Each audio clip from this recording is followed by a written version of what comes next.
Bem-vindos a mais um podcast Discutindo Teses. Este programa tem por objetivo destacar trabalhos científicos de distintas áreas do saber, trazendo para isso doutores com notável conhecimento científico, sempre buscando informar, inspirar, educar e despertar o interesse do público em geral pela ciência e pesquisa. Busca ainda destacar a relevância e o valor social da pesquisa acadêmica, mostrando como ela pode trazer novas aquisições para a sociedade e escapar do senso comum. Não deixa de ser e servir como uma plataforma para pesquisadores, doutores e pensadores compartilharem seus estudos e ideias. Hoje é com grande honra que apresento o excelentíssimo doutor Felipe Chiarello, possuidor de um conhecimento jurídico profundíssimo. É mestre e doutor em Direito pela Pontifícia Universidade Católica de São Paulo. É doutor honoris causa pela UDC. É diretor da Faculdade de Direito da Universidade Presbiteriana Mackenzie. Professor titular da Faculdade de Direito e do Programa de Mestrado e Doutorado em Direito Político e Econômico, também do Mackenzie. Foi pró-reitor de pesquisa e pós-graduação da UPM. E mais ainda, além de pertencer à Academia Paulista de Letras Jurídicas. de Ciências Jurídicas. Entre outras coisas. Aliás, um currículo que não acaba. Obrigado, não acaba. Imagina. É autor de inúmeras obras científicas e todas elas que no programa serão destacadas. Falará, entre outros temas científicos, sobre ensino, pesquisa e tecnologia no direito. Defende numa apresentação inicial, uma integração necessária e crítica entre ensino, pesquisa e tecnologia no direito, enfatizando a modernização do ensino jurídico para enfrentar os desafios do século XXI. É um intelectual de muitas teses. E, doutor, vamos começar para ouvir essa mente brilhante que Vossa Excelência possui. Muito obrigado, Dr. Wagner. Para mim é uma alegria, uma honra estar aqui também, né, nesse espaço que eu estava falando outro dia com o Diogo Reis, que é um amigo querido, né, da gente efetivamente fazer um contraponto à quantidade de coisas que a gente vê na internet de desinformação. O Diogo que trabalha essa questão da desinformação, ele se preocupou muito com essa discussão. E a gente pensou, a gente podia efetivamente fazer um contraponto qualificando a informação das pessoas, qualificando a discussão científica, né? E aí eu pensei, efetivamente, o seu podcast, Dr. Wagner, ele é exatamente aquilo que nós buscávamos desse contraponto à mediocridade. É o contraponto científico a essa discussão que nós vemos muitas vezes rasteira, rasa, sobre questões tão importantes da vida acadêmica, que tem sido, desde o meu começo ali no mestrado, objeto das minhas teses, né?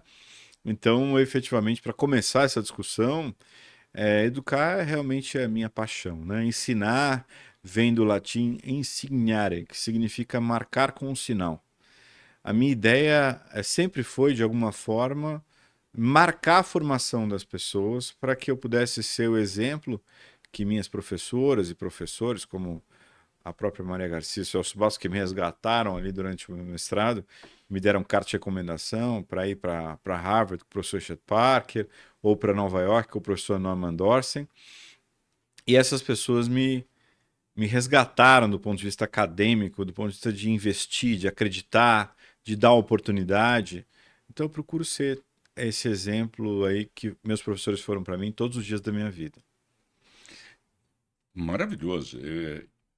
Mas mal satisfaz ao mestre quem nunca passa de discípulo. É Eu verdade. diria que hoje o senhor, Vossa Excelência, é o grande mestre. Quiçá, com todo o respeito, superior até a essas venerandas pessoas. Eu com procurei, todo respeito. eu procurei seguir esses passos porque efetivamente a ideia era acolher, né, as pessoas que vêm depois da gente e exatamente como você falou, a ideia é que você treine e ensinar é maravilhoso, porque você tem o privilégio de treinar pessoas que teoricamente vão ser melhores do que você. Porque se você não treinar pessoas melhores, a humanidade vai evoluir. E a ideia é que a humanidade cresça e evolua. Então você tem que ir treinando pessoas para que elas sejam melhores que você, para que a humanidade evolua. Então a minha ideia, efetivamente, é que meus alunos sejam muito melhores que eu. A ideia é passar isso para que no futuro eu olhe e fale assim: nossa, esse aluno ele ficou melhor do que eu nessa área e eu tenho orgulho de ler os trabalhos dele. Essa aluna aqui me superou muito nessa área e eu tenho orgulho de aprender com ela. Então, esse é o sonho de cada professor. Doutor Felipe, o que podemos pensar, o que Vossa Excelência pensa sobre a influência da inteligência artificial e da tecnologia nas profissões jurídicas?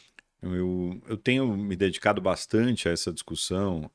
Sabe, caríssimo doutor Wagner, durante a pandemia, da pandemia, durante a pandemia, eu tive um período de isolamento efetivo.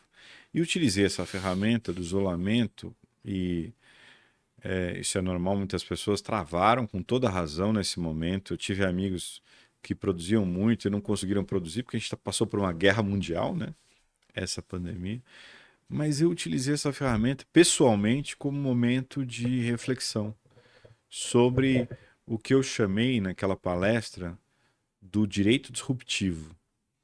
E aí eu comecei a produzir no sentido dessa disrupção, porque a ideia da disrupção é a ideia de uma fratura. O direito estava indo numa linha conservadora, uma linha coerente, mas de repente, da noite para o dia, a gente muda tudo e começa o direito que você não lecionava,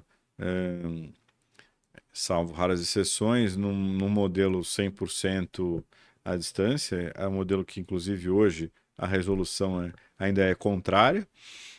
De repente, todo mundo estava ensinando direito por meio da tecnologia. E aí eu pensei em algumas reflexões sobre isso. Por exemplo, quem trabalha com pesquisa em direito sabe que você tem que ter um problema de pesquisa, que é uma dúvida metodológica genuína, alguma coisa que você não sabe a resposta. E para cada dúvida você tem que pelo menos ter duas possíveis respostas, senão não é dúvida, é certeza.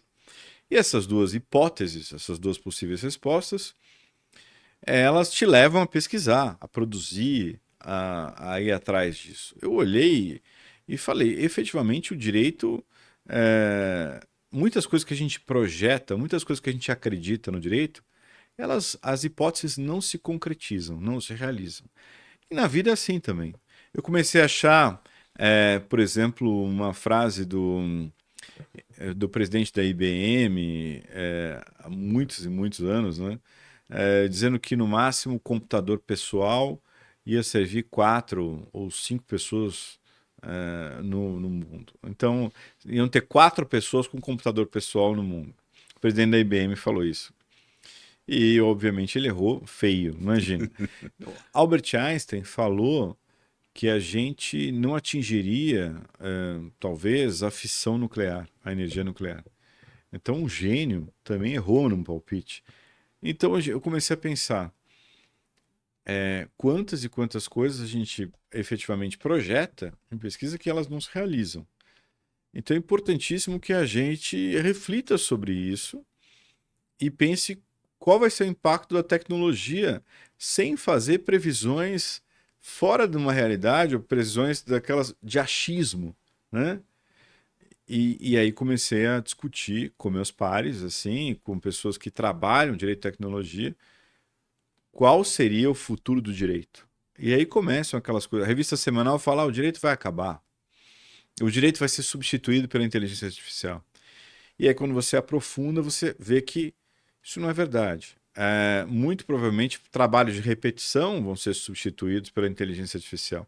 que o Mário Sérgio Cortella costuma dizer, não é a inteligência artificial, porque a inteligência é do ser humano. Você projeta ali e ela reproduz.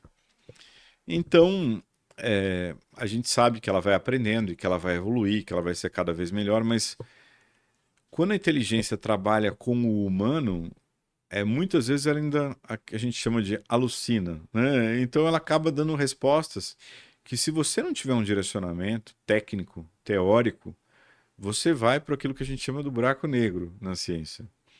Hoje falei sobre isso em sala de aula. Você imagina que as pessoas hoje, e esse é muito interessante a gente poder falar no seu programa, porque as pessoas não sabem isso. Aconteceu comigo.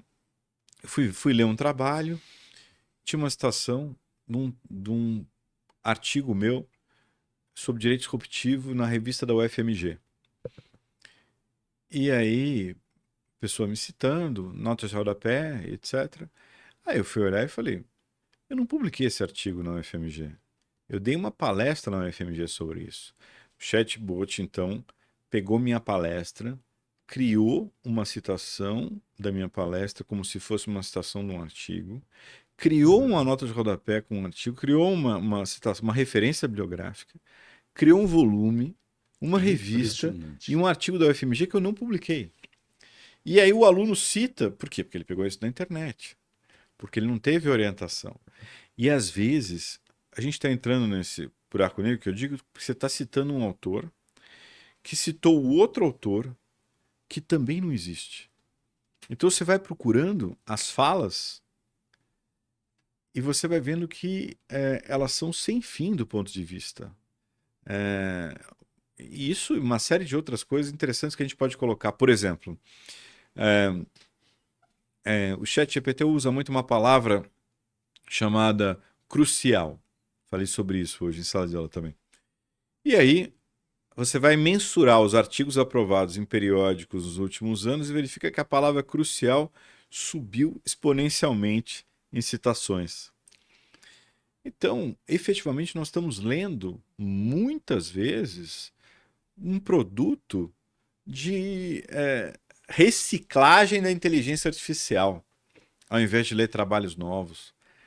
Por isso que é tão importante a figura do professor, da professora, importante a figura do ensino do direito, dentro dessa concepção, sob pena da gente não criar as grandes teses, não criar grandes trabalhos, grandes pensamentos. Algo com matriz teórica e filosófica vai sumir.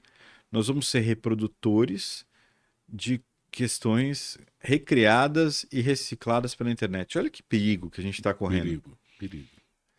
E o que nós temos hoje, numa parte,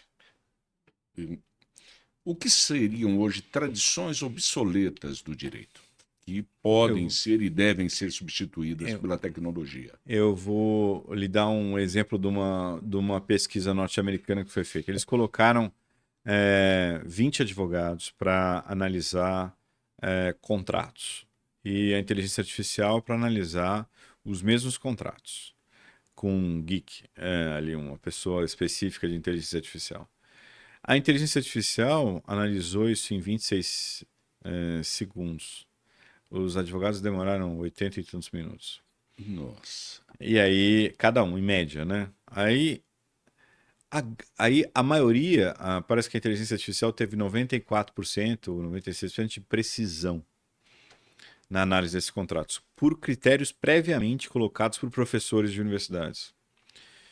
E aí a gente começa a verificar que num trabalho, numa coisa estática, que teoricamente é um contrato que trabalha precedentes, hoje em dia a inteligência artificial vai fazer mais rápido e vai ter mais precisão. Mas o que a pesquisa não falou é que alguns advogados se deram melhor do que a inteligência artificial. Foram mais precisos, mais acurados, né, do que a inteligência artificial. E aí fica uma outra coisa. A inteligência artificial, ela equaliza entre o excelente e o medíocre. Ela se propõe a equalizar em trabalho de repetição. Mesmo assim, aí houve a pesquisa com médicos. Colocaram para colocar diagnóstico de 100 pacientes, colocaram os médicos, e aí os médicos ganharam na inteligência artificial, que quando tinha o fator humano, a inteligência artificial tentava agradar, muitas vezes, o ser humano e não conseguia responder adequadamente o diagnóstico. Mas, quando colocaram a inteligência artificial para trabalhar com o médico, os médicos acertaram 100% dos diagnósticos. Ou seja, os trabalhos de repetição vão cada vez ser mais facilmente substituíveis por inteligência artificial, mas o grande trabalho da criatividade e o grande desafio da Revolução 5.0, do Direito 5.0, que é a volta ao humano, vão ser a grande perspectiva dessa nova geração a partir da inteligência artificial e direito.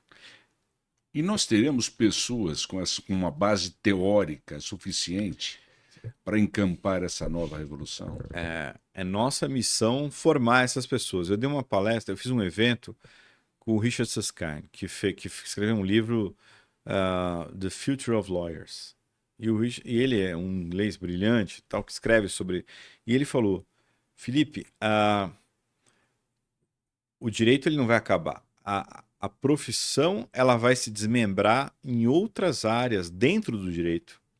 E com isso a gente vai ter um engenheiro jurídico, a pessoa que vai trabalhar uma discussão específica de construção de um arcabouço, por exemplo, de matriz para que a inteligência faça uma petição específica nessa área.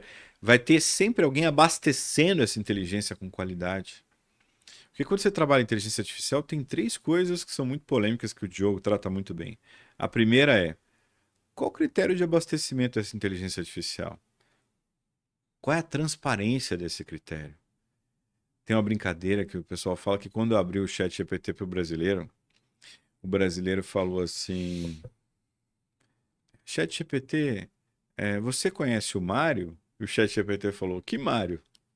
Então aquela piadinha do brasileiro, sabe? Aquela coisa assim. E teve a outra que parece que um usuário do ChatGPT convenceu o ChatGPT a fazer um Pix para ele. Então, quando abre para os brasileiros, o ChatGPT não estava preparado para os brasileiros, né? E as pessoas falam sobre isso. Falam, olha, meu Deus do céu, né? E aí, qual é a transparência de abastecimento? De onde a inteligência artificial pegou essas informações? E nisso tem um caso paradigmático da TAI, que foi a inteligência artificial que a Microsoft abriu para discutir e aprender com os seres humanos. Na época, ela fez isso no falecido Twitter. O Twitter, antes de ser X, né, ela pegou e colocou a inteligência artificial para aprender com o pessoal do mundo todo. Abriu, ele vai aprender com todo mundo. E aí a inteligência artificial começou a conhecer. E ela começou com uma frase assim, a TAI. Os seres humanos são super legais. Em menos de 24 horas, ela proferiu uma série de frases sobre o discurso do ódio, querendo matar todos os tipos de etnias. Né? Ou seja, ela aprendeu em menos de 24 horas piores coisas da humanidade. E aí, minha preocupação, como essa inteligência artificial é abastecida? Depois, efetivamente, qual o critério para tomar a decisão dessa inteligência artificial? Essa decisão ela é esclarecida? Como ela forma a decisão? Como ela forma esse juízo de valor do poder decisório de uma inteligência artificial sobre um artigo? Pode ser discriminatório, ela pode, então, a partir... todo mundo daquela comunidade, daquele jeito, é pior. Então, a inteligência artificial absorve aquilo e automaticamente exclui aquelas pessoas. O mais assustador foi, em 2023, a inteligência artificial, pela primeira vez, fez um juízo de valor sobre matar um ser humano. Um drone norte-americano falou assim, olha, aqui ele é um terrorista e eu vou matá-lo. E, efetivamente, sem aqui fazer nenhum juízo de valor sobre qualquer tipo de operação militar, eu digo, é a primeira vez na humanidade que uma inteligência artificial faz um juízo de valor para matar um ser humano. E aí me lembra muito o Exterminador do Futuro, né? Efetivamente, e quando a inteligência artificial então achar por ela mesma, a partir dessa inteligência que vai se reciclando com o abastecimento de informações, que o ser humano não é mais necessário nesse sentido, que ela pode então destruir e abater todo o ser humano com um drone. É possível, é possível. O Harari, que veio para o Brasil agora, fala sobre isso o tempo todo, né? Youssef Harari. Deus Né? ex machina. E ele fala, efetivamente, ele tem medo disso. Ele fala: o futuro nosso é terrível. Então, a última vez que ele esteve aqui foi em 2019, então sempre a gente tem medo quando ele vem, porque depois... Olha, um grande intelectual. E aí eu falei: puxa vida.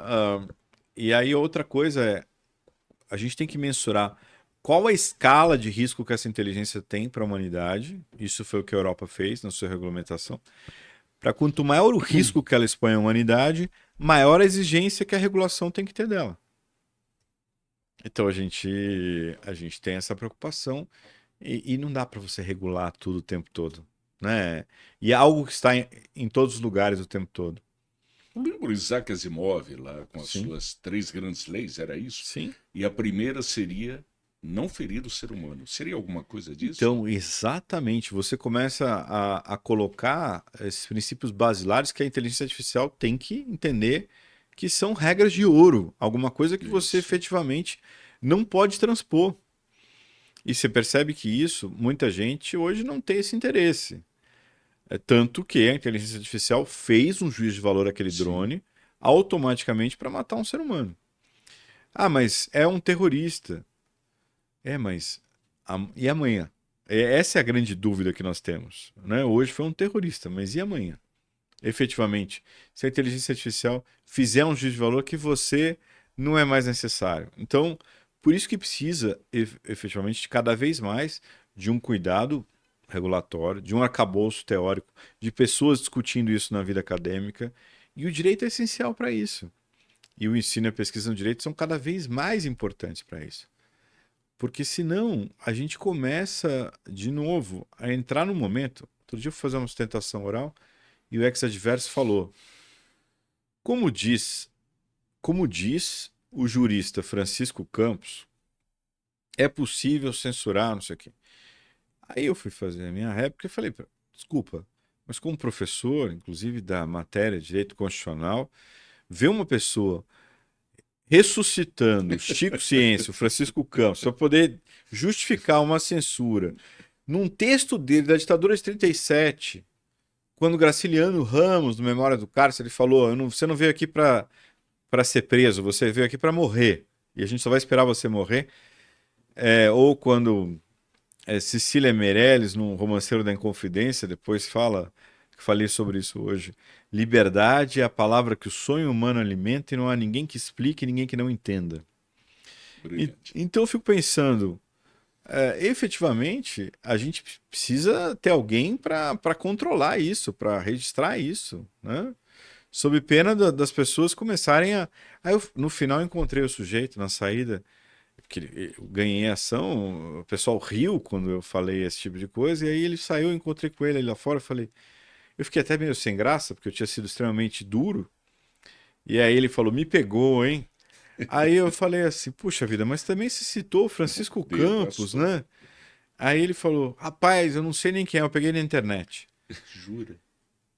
E é isso que eu estou tentando combater nessa nossa discussão. É isso que eu estou tentando. Ele não sabe quem foi o elaborador do Não Código Penal, sabe, do não Código de sabe. Processo, nada disso. E aí estou dizendo, as pessoas hoje, não existe o engajamento. Outro dia eu falei com o Garcês, um grande amigo da GV, que eu gosto muito dele. Uma pessoa interessante para você trocar ideias aqui no programa, tenho certeza absoluta. O Garcês falou para mim: Chiarello, eu antigamente falava para a pessoa na faculdade de Direito: me empresta 5 anos na tua vida que eu vou te transformar numa pessoa melhor. Hoje eu falo isso na graduação, a pessoa fala: 5 anos? Cara, você me odeia? Porque 5 anos, tudo é muito imediatista hoje. As pessoas são hiperconectadas. O Brasil é o quinto país mais conectado do mundo, atrás de China, Índia, Estados Unidos e Indonésia. É o quinto país mais conectado do mundo. E aí você fala, efetivamente, as crianças já nascem hiperconectadas, hipersensoriais, hiperestimuladas. O attention span, que é o período de uma atenção que a pessoa tem numa aula meramente expositiva, hoje, segundo os últimos 2 artigos de Harvard, é de 7 minutos. Então é assustador. E no passado chegou, acho que a 40 minutos. Exatamente. Não, se Era você isso. olhar o parecer Sucupira do início da docência, né, da discussão docente, né, 50 minutos de hora-aula e 10 minutos de descanso. Por isso que a hora-aula tinha 50 minutos. Você tinha um conteúdo, efetivamente, de uma atenção de 50 minutos. E havia os lentes, né? Era Exatamente. tradição. E esse conteúdo se perdeu. Você percebe?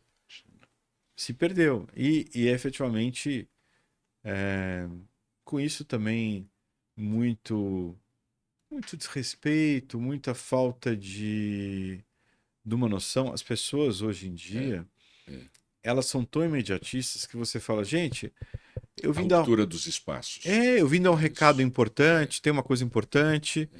A pessoa abre o notebook e começa a responder e-mail, ou começa a ver outra coisa.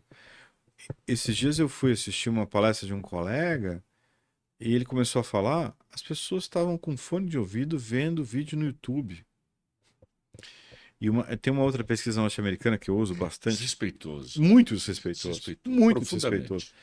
Mas para eles, esse conceito é tão relativizado porque não existe mais isso. De novo, a pessoa tem raiva de você tirar o tempo dela. Reverencial, que era uma coisa tão... Não existe mais. Infelizmente, não que tenha que ter temor, mas que você tenha que ter um respeito. Eu tinha o temor. Não, eu também. Fiz a pública. Não, eu tinha na minha graduação, no meu mestrado, doutorado, eu tinha efetivamente. Eu lembro da professora Lúcia Vale Figueiredo, que já faleceu, o professor Paulo de Barros Carvalho. Fui aluno de todos eles. Nós tínhamos um respeito. Da Maria Garcia. Celso Basco chegou a ser meu professor. Depois substituído pelo André. São pessoas que a gente tinha um respeito enorme. Uma admiração. Uma admiração. Era esse misto. Quando eu saí de Santos para fazer, né, um mestrado, doutorado na PUC, eu tinha lido tudo que eu podia ler do Paulo de Barros na época. Eu fiz uma prova com 4 folhas de papel ao maço falando sobre ele. E efetivamente, para minha sorte, quem foi me entrevistar foi ele.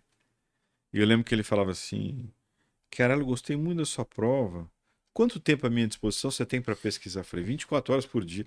Naquela época, efetivamente, você se dedicava. Você tinha essa entrega. Mas hoje eu sinto que, de novo, tudo é muito imediato. Tudo tem que ser muito imediato. E as pessoas também não querem andar a última milha.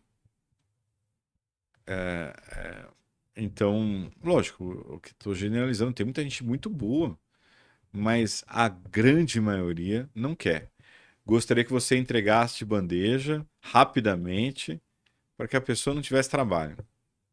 Isso. E o mais interessante é o ressentimento. Você fala assim, não é que a pessoa entende que você quer o melhor para ela, que esse caminho vai ser mais importante, que ela vai ter uma consolidação, que ela vai ter uma legitimidade. Ela entende que você não gosta dela, que você está ali porque você tem que prejudicá-la.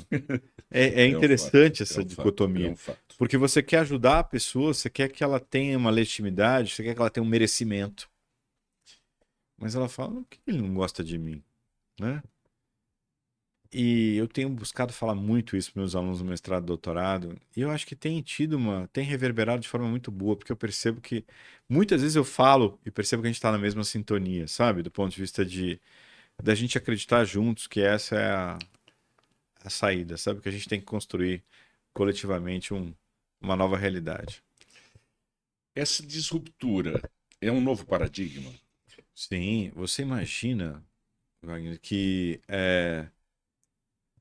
vamos lá. tem uma sala de aula em Harvard que chama HarvardX, da pós-graduação.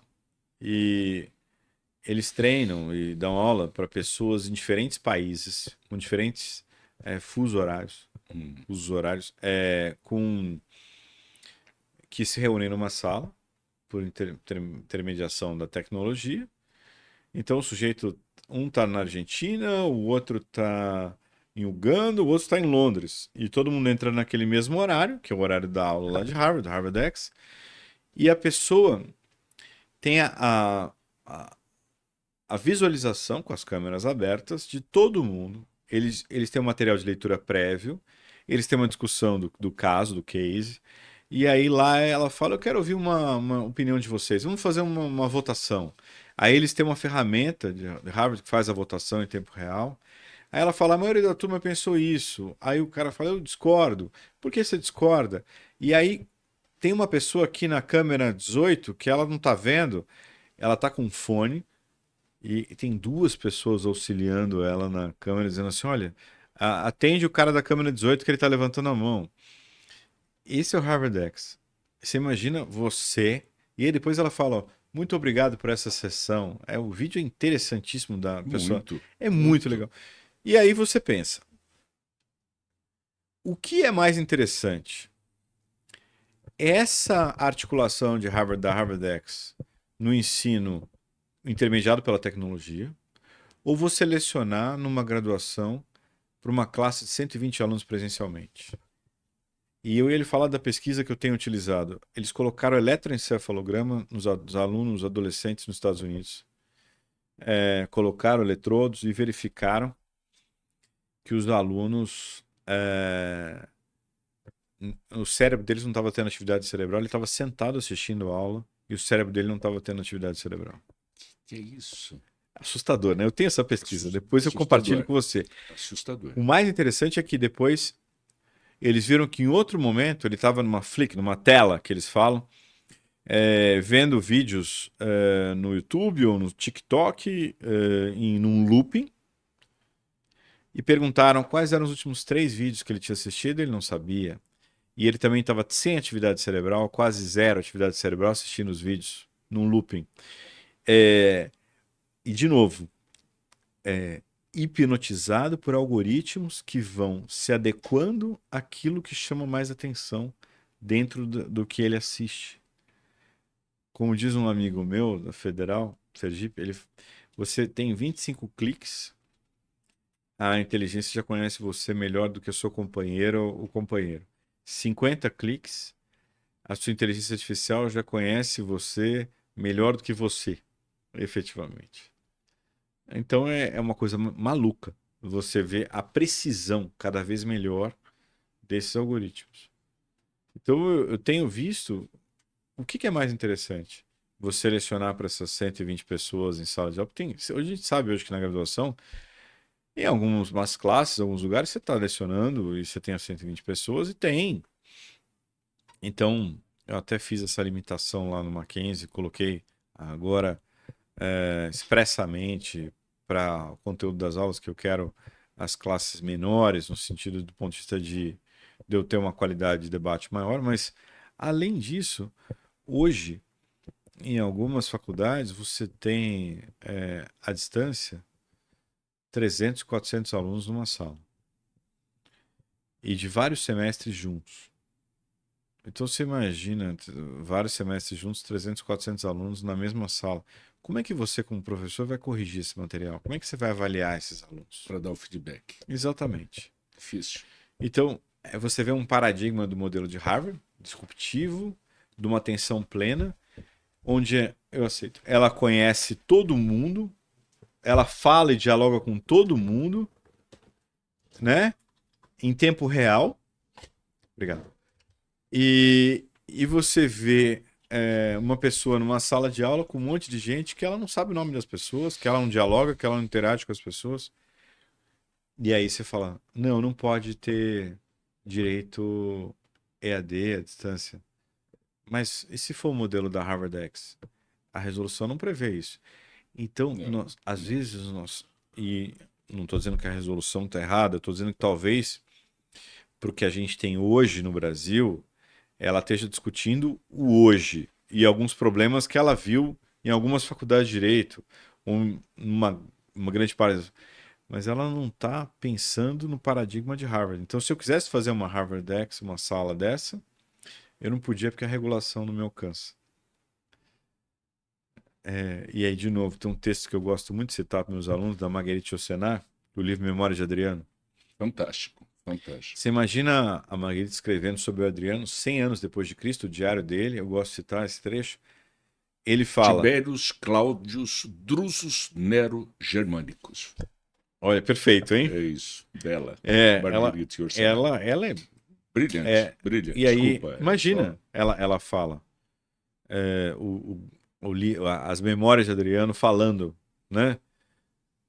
Acredito pouco nas leis. Quando demasiado duras, são transgredidas com razão. Nossas leis penais não atingem, talvez felizmente, uma pequena parte dos culpados. Nossas leis civis jamais serão rápidas o bastante para acompanhar a fluida variedade dos fatos. Essas mudam menos rapidamente que os costumes. Perigosas quando eles as ultrapassam, são ainda mais quando pretendem precedê-los.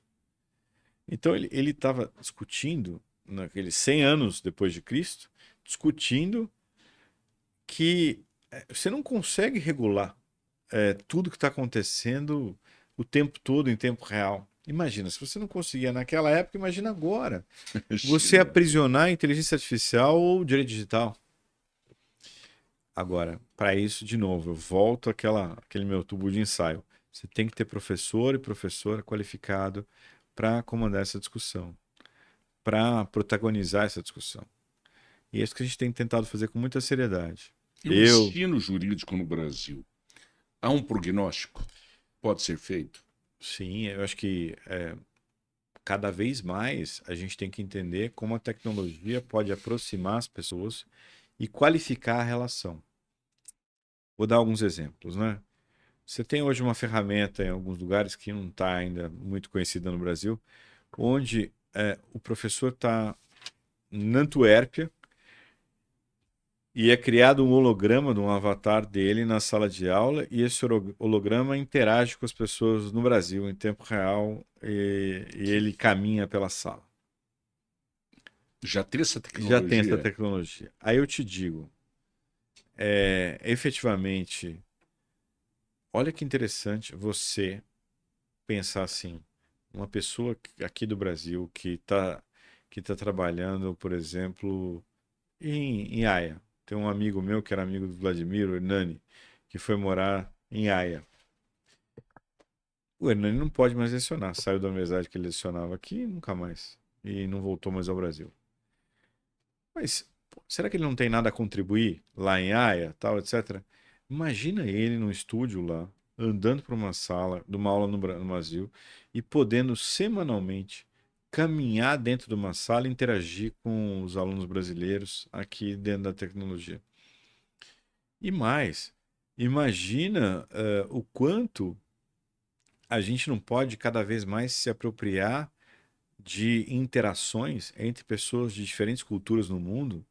Por exemplo, num projeto que a gente tem, Conversation Club, que é um projeto gratuito que a gente tem no Mackenzie, onde pessoas do mundo todo entram para conversar sobre as suas culturas e treinar inglês. Pessoas que às vezes não conseguem nem pagar, custear, praunistas, etc., não conseguiram pagar ou custear um curso que hoje talvez seja importante para um caráter que elas querem fazer de um intercâmbio, de uma internacionalização.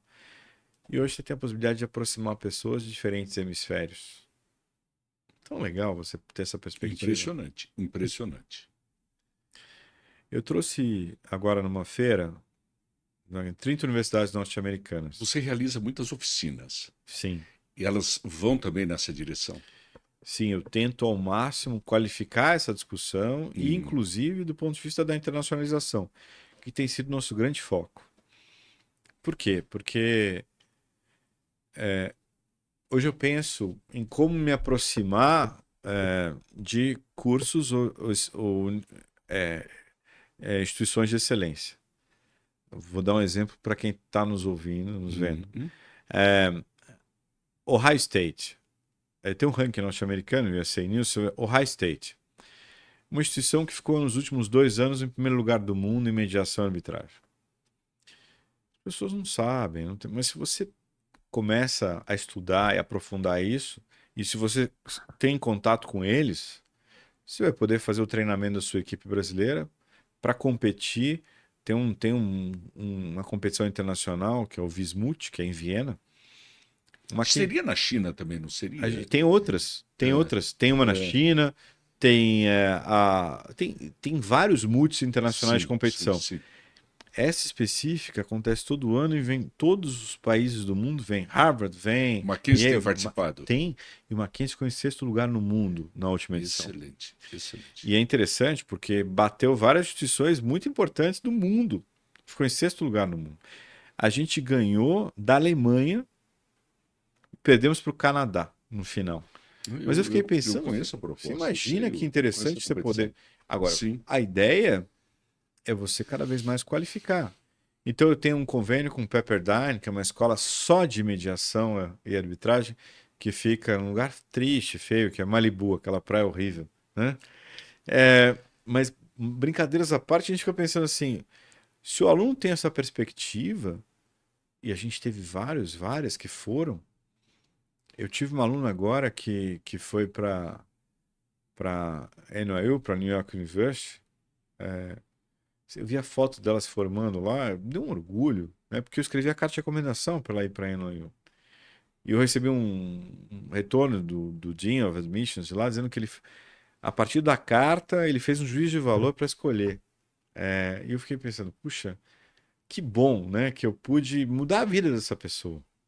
Doutor, o senhor está formando uma elite intelectual. Então, a ideia é você tentar formar as melhores pessoas para elas enfrentarem o mundo. Maravilhoso. Uma vez eu estava conversando com o DPO do Google no Brasil e ele falou: morei em vários lugares do mundo. E eu falei para ele: o que você acha que as empresas dos lugares que você morou eram diferentes das brasileiras? Ele falou: olha, cara, é uma pergunta interessante. Uma coisa que eu vi, que eu posso deixar e que eu acho. Em alguns países, as empresas tinham efetivamente uma visão global. Elas não queriam ganhar o mercado nacional ou regional. Elas queriam escalar para ganhar o mercado do país, do mundo, do hemisfério. Elas tinham esse planejamento. Elas pensavam globalmente. E eu vejo, às vezes, algumas empresas brasileiras boas, antigas, mas que elas estão pensando simplesmente aqui, nesse mercado, nessa... E muitas dessas empresas acabam sendo substituídas, ficam obsoletas, porque elas não tiveram a perspectiva de que às vezes alguns mercados estão estrangulados e que elas precisam de uma disrupção. Eu escrevi um artigo sobre ensino do direito recentemente na Folha. Escrevi um no Conjuro, um no Estadão e um na Folha, em sequência. Que eu acredito, Wagner, que a Universidade Brasileira ela chegou num ponto que ela está estagnada. E olha só que interessante o que eu estou dizendo. Nós temos um movimento de captação de aluno em várias instituições, de todas as unidades, de todas as qualidades, até a instituição de alta excelência tem a preocupação com captação de aluno. E aí ela chega, ela tem o vestibular, ela tem uma campanha de captação de aluno com grande vulto de marketing, o maior orçamento é o marketing para captação de aluno. E ela está focada, preciso captar aluno. E aí tem aquele livro, A Estratégia do Oceano Azul, né? Está todo mundo numa maré vermelha. Qual é a ideia da teoria da estratégia do Oceano Azul, né? É o paradigma do Cirque du Soleil. Todos os circos estavam quebrados, fazendo a mesma coisa. Aí vem um canadense e fala: olha, eu vou criar um circo que tem balé. E aí, a partir do paradigma dele, todo mundo estava aqui na maré vermelha, ele foi nadar sozinho no Oceano Azul. E o que eu digo? Eu estava em Stanford com o Jim Cavallaro e perguntei para ele: Jim, quanto vocês captaram de endowment esse ano de pesquisa? Ele falou 1 billion. Nossa. Aí eu falei, a million? Ele falou, no, a billion. Falei, nossa, US$ 1 bilhão para captar em pesquisa? Ele falou, até falei pro meu reitor que eu nem vou dar aula esse ano, eu vou só focar nas pesquisas. Eu falei, se eu captasse US$ 1 bilhão para Mackenzie, meu reitor ia falar, sobe aí e dança em cima da minha mesa, né? Mas eu fiquei pensando, é muito Fato, distante da realidade brasileira. Ele falou, mas bastante. quando é que o Brasil vai começar, Chiarello? Ele falou para mim. E essa pergunta voltou comigo para o Brasil. E eu pensei, nós não temos uma matriz de captação de grandes recursos abrindo a universidade, saindo dos muros altos da universidade e dialogando com empresas, com a população, com nada. Então nós nos fechamos, nos encastelamos, ficamos preocupados em captar alunos, não temos bolsas, não temos financiamento, temos uma remuneração precária para professoras e professores. E aí você tem um professor que é professor, mas também é advogado. É professor, mas também tem uma outra coisa, porque ele não quer viver só do salário dele de docência. Agora, você imagina a minha proposta. Se nós tivéssemos, como tem lá em Stanford, uma verba de salário, né, do salário do professor, e uma verba da captação que ele tem de projetos de pesquisa, onde ele recebe uma bolsa de pesquisador para promover suas pesquisas. E aí você, com isso, recebe duas remunerações, uma é efetivamente uma bolsa, outra é efetivamente seu salário. Mas com isso você consegue ter uma qualidade de vida muito melhor, você consegue ter uma remuneração extremamente mais atrativa, você consegue ter muito aluno bolsista, porque você vai ter financiamento dessas empresas, o aluno vai estar muito mais engajado, porque ele tem um propósito que ele procura hoje, todo aluno procura, quero ter um propósito, quero ter um propósito. E aí você tem um propósito efetivo, porque você está realizando uma pesquisa. Pô, eu levei meus alunos na cidade do Facebook, num projeto de pesquisa, que agora é Meta. A vida deles mudou. O pessoal que foi na viagem, a vida mudou. É um outro aluno, é uma outra mentalidade. Quando eu levo meus alunos agora, numa parceria que a gente tem com o Google, a gente passa um dia de imersão dentro do Google, esse aluno não larga mais a faculdade de Direito. Porque ele fala assim, meu Deus, olha o que eu aprendi hoje. Você vê o encantamento das pessoas com o propósito, com aquilo que ela se encontrou. E é um pouco sobre isso, né? Como que está a pesquisa no Brasil hoje? Ela está evoluindo, mas não como ela deveria evoluir, porque ela não é valorizada no Brasil. A gente não tem uma política pública de valorização à pesquisa, a gente não tem efetivamente uma política privada de valorização à pesquisa. Porque uma coisa é você falar assim, não, o Estado não valoriza a pesquisa e tal, mas a iniciativa privada também não. É, um amigo meu falou assim, eu quero fazer uma pesquisa e tal. A universidade falou para ele, ó, aqui é só hora-aula. Não, mas eu gostaria de ter um projeto de pesquisa. É 1/4 da sua hora-aula, se você tiver hora pesquisa, é um contrato diferente. E aí ele falou, não vou pesquisar. Mas é por quê? Porque efetivamente a universidade não viu vantagem nisso. Porque, afinal de contas, o empresário, às vezes, ele olha e fala assim, não, que eu tenho que ter uma sustentabilidade, eu tenho que chegar no final do ano e pagar o 13º das pessoas e sobreviver.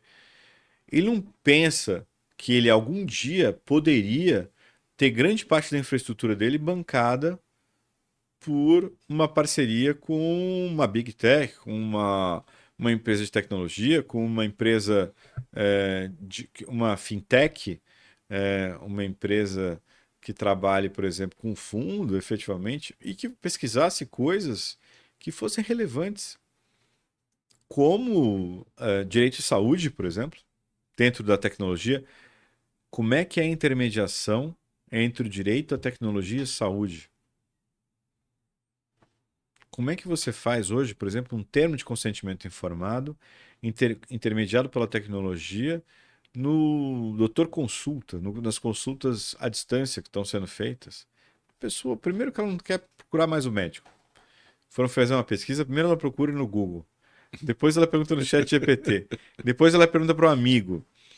O médico é a quinta ou sexta opção dela. É um Isso absurdo. é um absurdo. Mas a pessoa tem hoje esse paradigma. Então, por que não qualificar? Essa ideia de adaptação constante. O nosso estudante, o nosso acadêmico, tem essa perspectiva. Ele tem que sentir que efetivamente existe algo relevante naquilo que ele está fazendo. E, de novo, não é culpa dele, tá?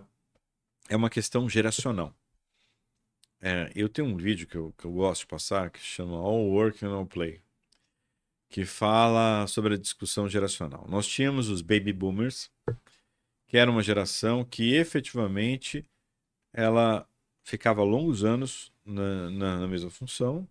Ela tinha uma questão hierárquica muito forte, muito importante de respeito. Tinha a preocupação de formação da família e continuidade da família. Você precisava constituir sua família e efetivamente trabalhar na mesma empresa e ir subindo hierarquicamente ao longo dos anos. Aí depois veio a geração X. A geração X achava que se você tivesse mais títulos, mais meritocracia, você podia passar à frente da questão da antiguidade, da hierarquia. E essa questão é o pessoal. Eu posso tudo desde que eu tenha uma chance, desde que eu tenha uma oportunidade e desde que eu tenha qualificação. Sorte é você ter qualificação e estar no lugar certo na hora certa. Sabe aquela coisa assim? Sim, sim. E aí veio a geração dos millennials. E o pessoal falava assim: não, quem disse que eu quero chegar? O que importa para mim é curtir o caminho. E aí você fala: uau, é totalmente diferente da minha perspectiva. E aí, outro dia eu tive um estagiário, faz anos isso, logo no começo da geração millennials, que ele falou assim: tô indo embora. Eu falei: mas você está 3 meses trabalhando?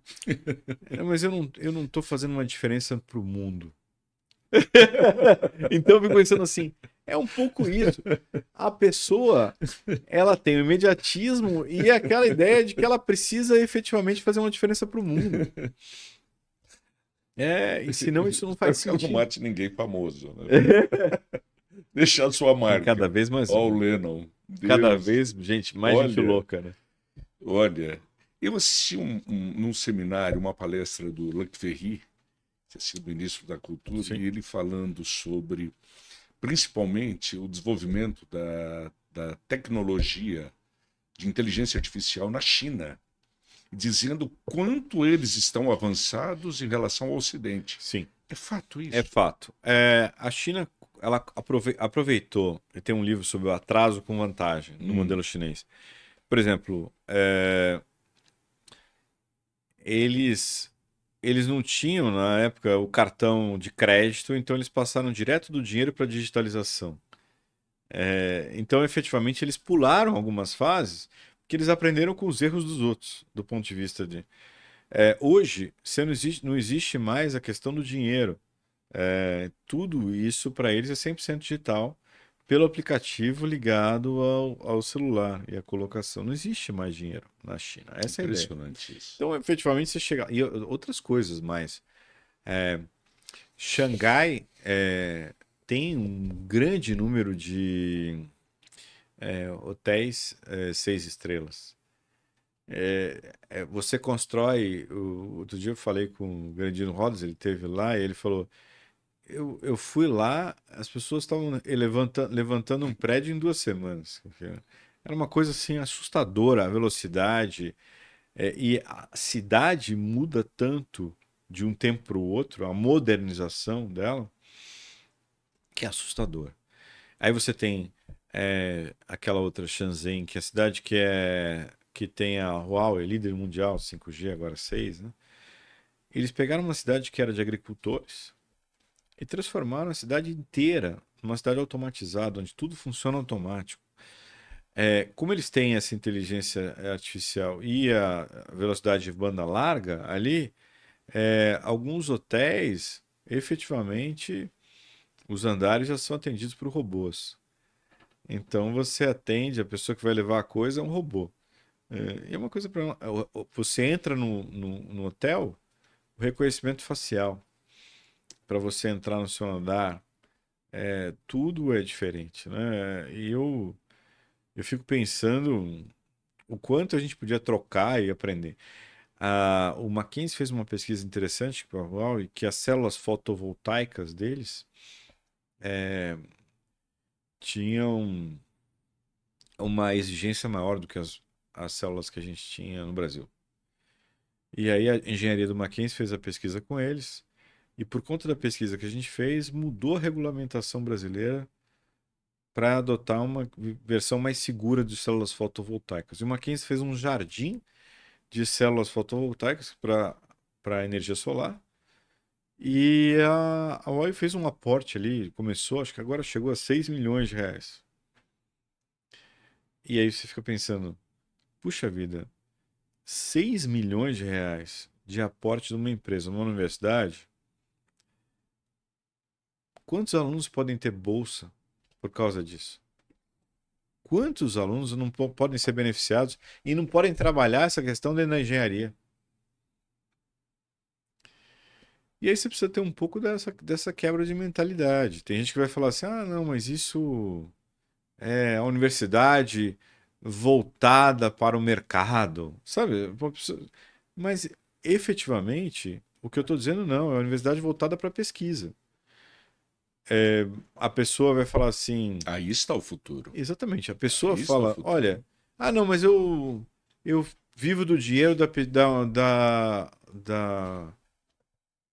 da questão pública, ou do CNPq, ou CAPES, ou FAPESP. Sim. Só que esse dinheiro é finito. Você tem hoje Ilimitado, né? você tem mais de 1.900 faculdades de direito no Brasil. Você tem em torno de 90 bolsistas PQ, bolsistas de produtividade do CNPq. 90 professores, professoras. Você imagina, nós temos 1.900 faculdades de direito no Brasil, mais de 1.900, quase 2.000 já, aprovadas pelo MEC. 90 professores no Brasil inteiro são bolsistas de pesquisa do CNPq. Qual o Uma gap que a gente tem? tragédia. Qual o abismo que existe? Por quê? Porque Nossa. efetivamente existe uma finitude de recursos.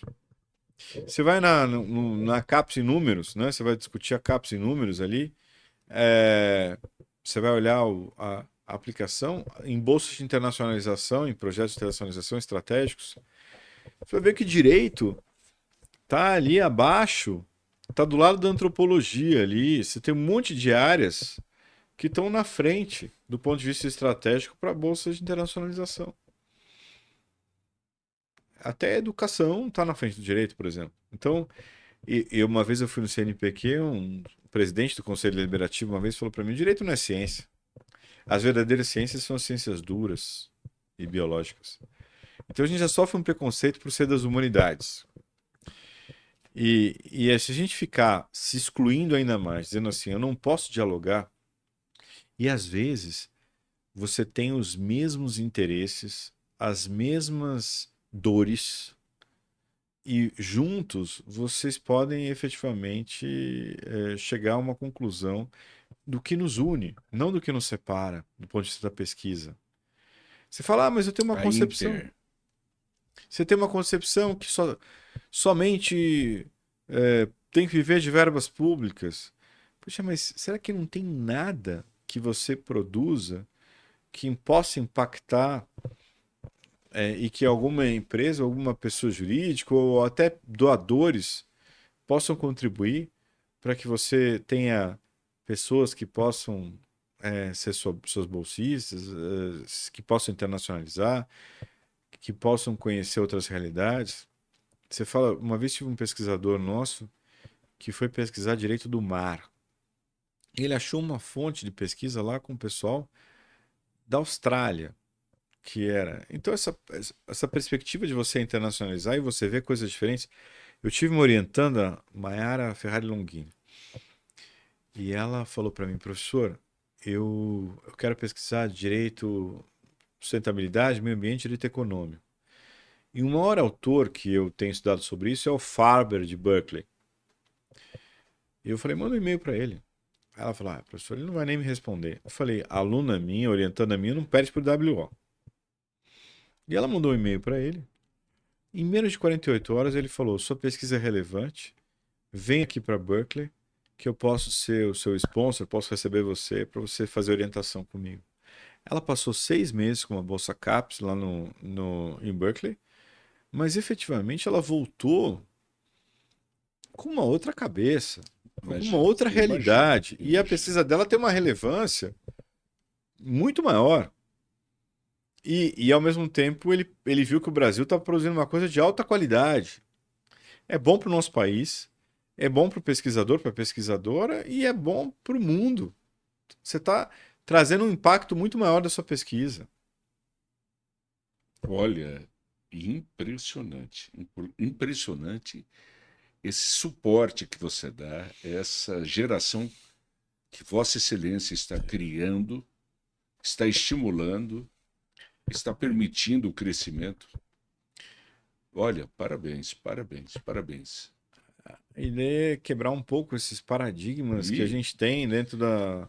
quebrando, não, eu digo que está arrasando, Uhum. arrasando. Olha, impressionante, impondo novas dinâmicas. Eu tenho um convênio interessante com a Duke. Vossa Excelência é um paradigma. Eu tenho um convênio interessante com a Duke University, que é da Ivy League, nos Estados Unidos.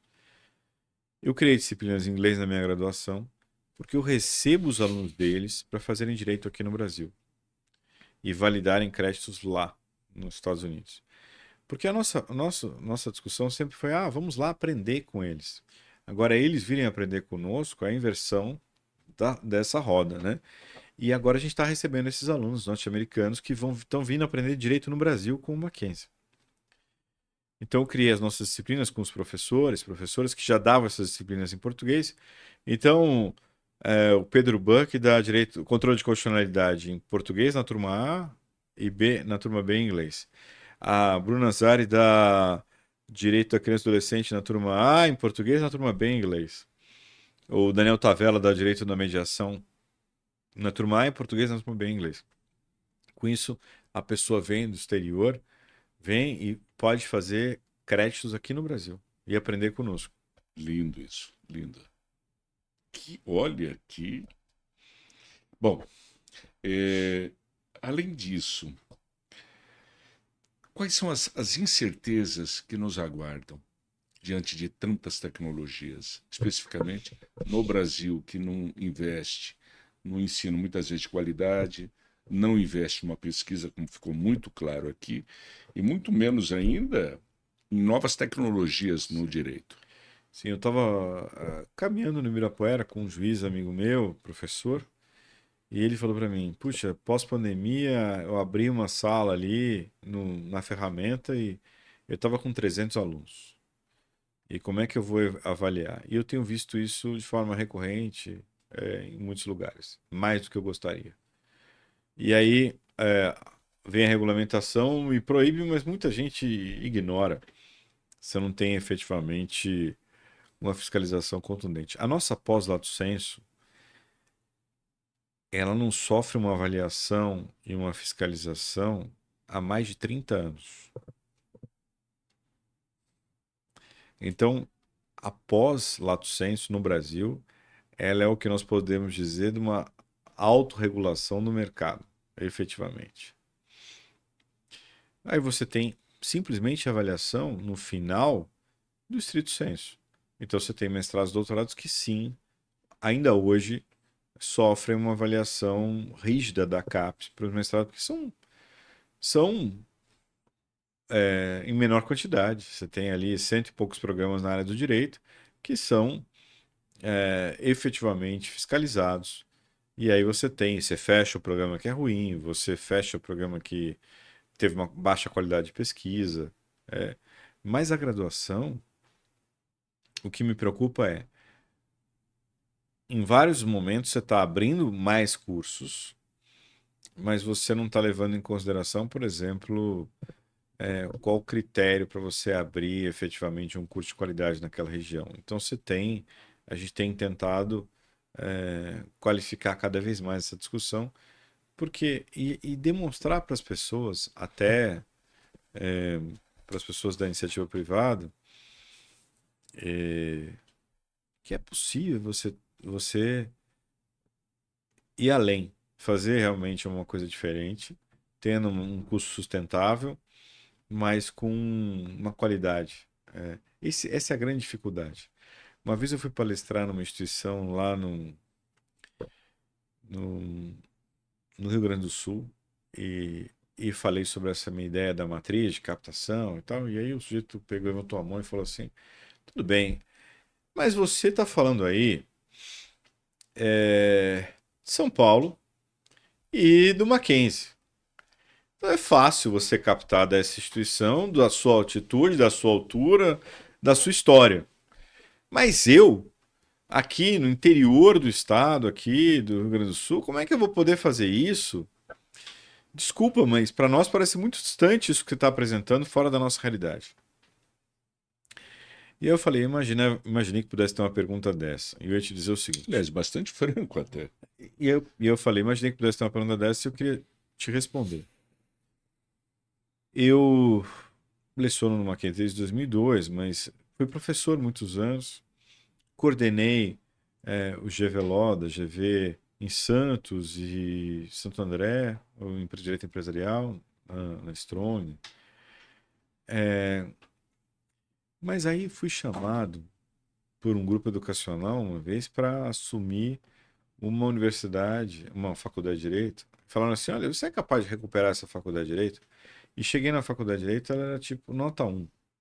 Tinha nada pior que aquela faculdade de Direito. E eu cheguei, ela tinha, imagina, na faculdade de Direito inteira, 200 e poucos alunos. Do primeiro ao 10º semestre. Ou seja, tinha turma que tinha 8 alunos. Professores extremamente desmotivados. Os alunos entendiam que existia o pacto da mediocridade, desde que você pagasse a mensalidade, todo mundo passava. E eu cheguei e coloquei os alunos no auditório, porque você imagina, com essa quantidade de alunos, eu podia realmente colocar todo mundo no mesmo auditório. E eu falei, como é que vocês se sentem, alunos daqui? Assim. E o aluno levantou para mim e falou, professor, eu me sinto um verme. Assustador, né? Eu peguei essa realidade numa faculdade de Direito. E aí falaram para mim, você é louco, você vai sair, tava na GV, você tá numa, você vai queimar seu nome. Mas eu lembrei daquele livro do Bernardinho, Transformando Suor em Ouro, que ele falou que quando ele ganhou a Copa do Mundo, Mundial de vôlei, ele foi trabalhar no pior time da Itália. E estava em último lugar. E aí falaram para ele, mas você tá louco? Você vai trabalhar no último da Itália? E ele falou, é bom, porque eu não posso cair, só posso subir. E eu pensei, É. efetivamente, eu vou ter muito menos pressão, porque eu vou melhorar. Eu tenho certeza que eu vou melhorar. E até uma vez uma professora lá que chamaram para ajudar, ela falou para mim: olha, você não precisa transformar um curso em nota 5 porque nota 5 é caro demais. É, Nota 3 robusto já tá bom. E eu falei para ela: então, se eu sou o cara errado. Por quê? Porque eu só sei fazer nota 5. Eu só sei fazer o que eu amo fazer. Eu não vou ser nota 3. Eu não consigo. A senhora está com a pessoa errada. E aí depois ela acabou saindo e eu continuei. E aí eu fui. Eu lembro que em É. 2 anos, nós pulamos de 1 para 4. Ficamos em primeiro lugar na OAB. E eu plotei um andar inteiro com empresas. Um andar inteiro. Todas as salas eram salas de empresa. Todas as salas. E aí eu fiz uma série. Eu lembro que eu fiz na época, com a Ágora. Eu fiz um laboratório para discutir direito empresarial e mercado de capitais de 2 andares. Eu fiz com o Macintosh, com o Santander, um laboratório só de Macintosh.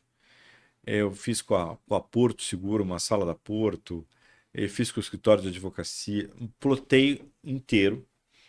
E aí e nós pulamos de nota 1 para 4 em 2 anos e ficamos em primeiro lugar na OAB na região. E como é que eu fiz isso? Eu chamei alguns professores, meus amigos da PUC, da USP, da GV, do Mackenzie, e falei assim: sabe aquilo que você pensa em fazer, mas a nossa instituição é engessada demais e você não está conseguindo fazer? nós vamos poder fazer juntos ali. Porque todos os projetos e sonhos que às vezes as pessoas têm, mas às vezes as instituições tão tradicionais, tão importantes, elas se acham importantes demais para criar um novo. Ah, não mexe, isso aí tá dando certo, etc.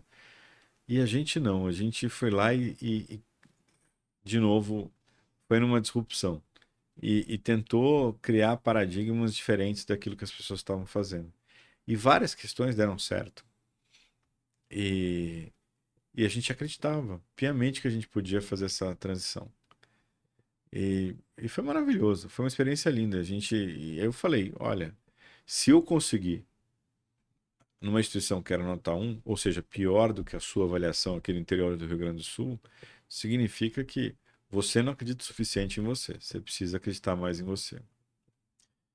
E você sabe que eu fui no caminho do Rio Grande do Sul, eu fui na estrada, depois pegar o avião, e eu olhei várias grandes empresas do setor agropecuário, de agronegócio, etc., que estão ali na região, que são de um critério nacional e internacional, e que têm dores, e que absolutamente esses professores e professoras nunca foram até o vizinho perguntar se tinha alguma questão jurídica que eles enfrentavam que poderia ser explorada no sentido de melhorar a qualidade da vida das pessoas e com isso custear a bolsa para os alunos e melhorar a qualidade de vida dos professores fazendo pesquisa internacional financiada.